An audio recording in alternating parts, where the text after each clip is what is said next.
কাজ হচ্ছে সঠিক ব্যক্তিকে নির্বাচন করতে হবে। হ্যাঁ, ভোট দিব ধানের শীষে ইনশাআল্লাহ। এখানে একটা কথা আছে, তারা এখন জরুরি কথা বলবো, জরুরি কথা, আস্তে আস্তে আস্তে এক জরুরি কথা আছে, খুব জরুরি কথা, অনেক জরুরি কথা। এক কান না, দুই কান খাড়া করে শুনতে হবে।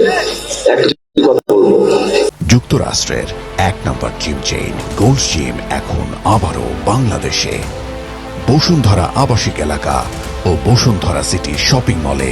কিন্তু এই যে ভোট দিবেন 12 তারিখে, এর মধ্যেই তো একটা বাহিনী আছে, একটা গোষ্ঠী আছে, এদের লোকজন এসে নিরীহ মা বোনদের কাছ থেকে এনআইডি নাম্বার নিয়ে যাচ্ছে। খবর পাইছেন এটা?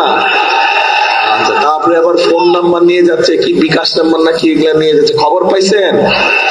আচ্ছা, তারপরে আবার আমাদের যে প্রবাসী ভাইরা আছে তাদের জন্য যে ব্যালট পেপার পাঠিয়েছিল সেগুলো আবার তারা দখল করে নিয়েছে। খবর পাইছেন? তাহলে এদের সাথে ওই গত 15 বছর যে নিশিরাতের নির্বাচন আর ভোট ডাকাতির নির্বাচন, তাহলে পার্থক্য হলো কি এদের সাথে আর ওদের? কোনো পার্থক্য নাই। দুইজন একই গ্রুপের।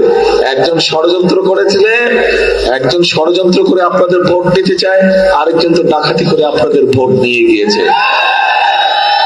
কাজেই এখন এই ষড়যন্ত্রকারীদের বিরুদ্ধে সজাগ থাকতে হবে।